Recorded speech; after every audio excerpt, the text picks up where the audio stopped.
Sup fuckers, Mike C-Town here with the second installment of my vinyl collection videos. I want to real quick thank everybody for watching, liking, and most importantly commenting on the last one. I really appreciate it. So hopefully you enjoy this one too. If you did not get a chance to watch the first one, I'll put the link in the little info section right down there, and you can check that out too. I will try not to ramble this time as much, so I can show more records. I have not drank nearly as much today as I drank before the last video, so hopefully this one will go a little bit smoother. So let's get started.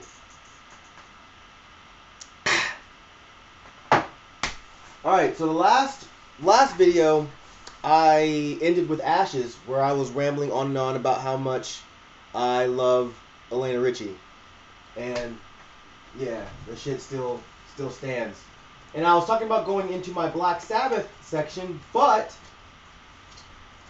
before I get there, I have to show this little gem here.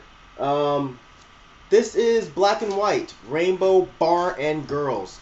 Man, this record's fucking horrible, man. It's terrible. What it is it's an old rap group that did like shitty rap rock, and they got Tommy Lee and Vince Neil from Motley Crue and Axl Rose and Slash from Guns N' Roses to be on this. And I was a fucking huge GNR fan, still am. So I got this when I heard about it, got it home, and instantly fucking regretted it, man. So, you know, yeah, check out the MP3 if you really want to hear it. But don't buy this. Don't buy this shit, man. You don't need this in your life. You don't. Don't dumb down your collection with some bullshit like this.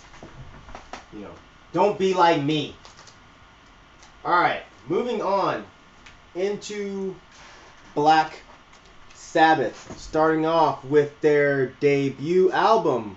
While this isn't my favorite Black Sabbath, which would happen to be Sabbath Bloody Sabbath, this is still a fucking great record. You know, anyone that's into doom metal, sludge metal, whatever, stoner metal, you know, you should have this in your collection. And plus it has one of the best, in my opinion, one of the best Sabbath riffs ever, which is on the first song, you know, that fucking awesome. Tight. Nothing special about the pressing or anything like that. It's actually a bit beat up. I don't know if you can see that. Maybe one of these days I'll get a cleaner copy, but it doesn't really matter. Whatever. As long as you got it, you got it. Next would be Black Sabbath's Master of Reality. Like the Ashes record, this one is special to me, man, because it brings back a lot of memories. This is the record that got me into Black Sabbath. And actually, the song Children of the Grave is what got me into Black Sabbath. I first heard them, I want to say probably, I don't know, 9th grade, 10th grade. They were on a skate video. I think it was the old Blind video. I think I want to say it was Henry Sanchez's part. I think he was skating to the song. You skaters out there, let me know if I'm totally wrong. I know it was a skate video, but I'm not positive which one. But if you know, put it in the comment section, because that'd be cool. Anyway, this is a fucking awesome record. Definitely up there with some of my favorite Sabbath, you know, Ozzy era Sabbath records. Good shit.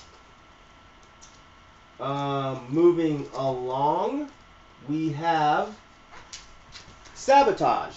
To be honest, when it comes to all the Ozzy era Sabbath, this might be one of the ones I listen to the least. And, you know, that's not to say it's a bad record, because it's not. It's a great record. I don't play it very much. You know, whatever. But, you know, just for a hot second, man, can we discuss this? Can we discuss fucking Bill's pants here, bruh? Like, come on, man. Like, no one pulled you to the side and told you, man, hey, that shit ain't gonna work. Look at this shit. Come on, dog. Like, we can see your drawers through your pants, man. That ain't cool. Everybody else looks pretty fucking cool on the cover. And your goofy ass shows up with some goddamn footy pants. That shit ain't tight, bruh. Not tight. Anyway, moving along,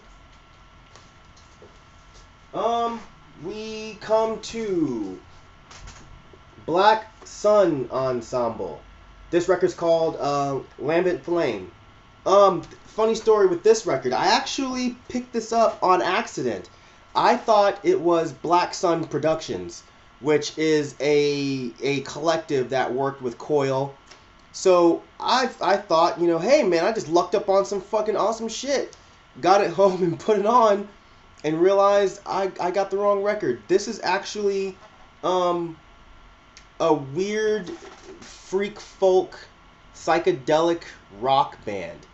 And they're actually pretty fucking good. This is actually a really good record. Lots of Middle Eastern instrumentation. If you're a fan of like Incredible String Band or like Trees Community or I don't know, any of those like old psychedelic folkish bands, you might want to give this a listen. I don't know if it's rare or hard to find or out of print or anything because I never really looked it up. But this is a really good record. So I actually fucked up and I lucked up. How often do you fuck up and luck up? Not often, but I did. That's right. Moving along, we have the best of Bobby Blue Bland. Excuse me. Anybody in the blues should be familiar with Bobby Blue Bland. He's one of the greater voices of that old school R&B genre. I grew up on old school R&B and soul. I don't know jack shit about modern R&B. I don't listen to fucking Trey Songz. You ain't gonna catch me, jamming on no fucking Usher album. No goddamn, what's the other guy? Neo? No. But Mr. Bland, you can catch me any day of the week jamming on some Mr. Bland. So this is a best of, which is crazy, man. Whoever put this together, I'd really like to know how you did it, man, because this motherfucker recorded like 50-something albums. I don't know how you were able to narrow it down to these, 14, songs, man. That's crazy. Anyway, this is a really good record. So give it a listen, man. Give it a listen. Yeah. Moving along. God damn it. We have Blindfold, Restrain the Thought. Now, this is a band I don't think gets as much attention as I think they deserve. They were a German, Belgian, straight edge hardcore band on Conquer the World. This is actually the 4th release on Conquer the World. Unlike a lot of the Belgian bands at the time, these guys were more of like a emo-ish band. They still had the kind of heavyish guitars, but the vocals, man, like, dude fucking whines, dude. The singer, man, he whines like a fucking stray cat getting fucked by a cucumber with fucking spikes on it. He just whines. But it works for this record. It really does, in my opinion. It really works. It's got some violins, some really cool stuff. The guys in this band moved on to join that band Liar, that did with like metallic hardcore after this. I guess, after this record, the emo is not the cool. We like the metal. We like the metal. But either way, if you like emo hardcore, give this a shot. I don't really know who to compare them to. I don't know, Boy Sets Fire maybe. I don't know. Either way, give it a listen. Check it out. You might like it. All right. So every rock and roll fan, heavy metal fan, I think should have a copy of this in their collection. Fucking Slippery When Wet. Bon Jovi, they're kind of a joke now with the Have a Nice Day, that bullshit. But this record had fucking gems on it, nothing but gems. Man, Let It Rock, gem. You Give Love a Bad Name, Living on a Prayer. Wanted, dead or alive. Wanted, wanted, dead or alive. Shit is fucking tight. Let me tell you something. You motherfuckers making fun of this shit, fuck y'all. You go to any dirty ass, scummy ass bar. Find you a dirty ass, scummy ass home wrecker. Bring her back to the place, give her some fucking cheap ass drink, put this shit on, bruh, you about to have you a good night. A good night. Shit, maybe a good morning if you play your cards right, boy.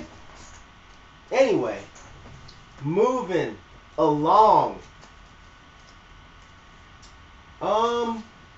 We have Bonnie Prince Billy's Wolford Goes to Town. This is a good record. It's not really any different from a lot of Bonnie Prince Billy's records. It's, you know what you're going to get typically with Bonnie Prince Billy, with the exception of a few of his albums. You know, you're going to get his weird-ass vocals, some really frail acoustic guitar, and lyrics that typically just don't make a goddamn bit of sense. But either fucking way, I love Bonnie Prince Billy's crazy ass. And, yeah, so this is a good record. If you like Bonnie Prince Billy, pick it up. You know, whatever. And moving along to the next record, it's funny, like I was saying, with the exception of a few records, most of his records sound pretty similar. But this one is a special case, man.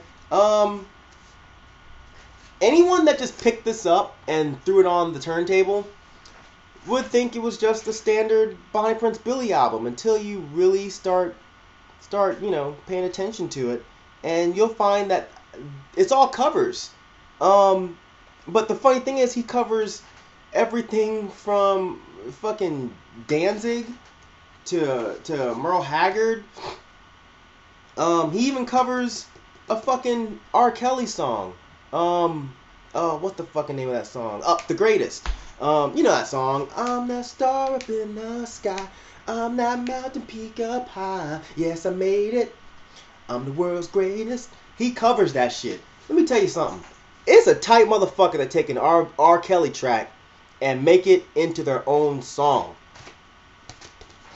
He did it. He did that shit. And he covered Am I Demon by fucking Danzig. Come on, man. That's fucking awesome. That's fucking awesome. So anyway, this is a rad record.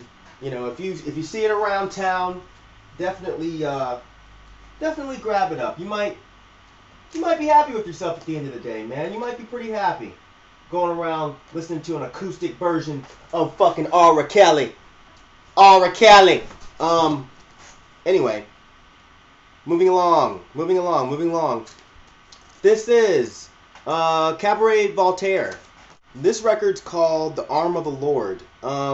It was originally called The Covenant, the Sword, and the Arm of the Lord. Which coincidentally is also the name of like this weird Christian extremist white power group. I don't know that there was any connection. I think I remember seeing something about these guys saying there was no connection to that group. But I mean, the album title, it's not a common thing, I don't think, unless I'm missing something, unless it's some kind of historical term. But I don't know, I just always found that kind of weird. Not saying these guys are white power. I'm definitely not saying that. I just think it's kind of weird that you name your album the same exact random ass thing as a white power Christian extremist group. Anyway, whatever. Now, anyone familiar with industrial music should be very familiar with this band. Since they helped start the fucking genre, them and Throbbing Gristle. Unfortunately, this is the only Cabaret Voltaire I have on vinyl, and it's one of my least favorite albums. This is when they started experimenting with beats, so it's more of a breakbeat, almost. I hate using the term techno because it could, it immediately gets a negative connotation, but almost techno-ish stuff. It's less like the weird tape loops and sound clips and weird stuff that they did in the beginning. It's unlike older Throbbing Gristle. It's more like mid-era Psychic TV. So if you liked that mid-era Psychic TV, that weird almost raverish sounding shit, then give this a listen. But you know, if I'm at the house, man, this is not the one I'm gonna put on. You know, if I'm gonna put a Cabaret Voltaire record on, I'm gonna put, you know, Mix Up or Living Legends. But this is still a cool thing to have. Don't get me wrong. It's still a cool thing to have from a fucking cool band. So yeah, give this a shot if that shitty way I just described it makes it sound appealing to you. What are we at? We're at the stopping point for this video. I will try to start doing these. I know I said last time, I think I said every couple of weeks. I'll try to start doing these once a week, you know, just to get them knocked out. And then after that, I'll start doing vinyl finds videos where I show you shit that I've run across. Anyway, thanks for watching. Hope you enjoyed it. And that's it. Look for another one next week. Peace, bitches.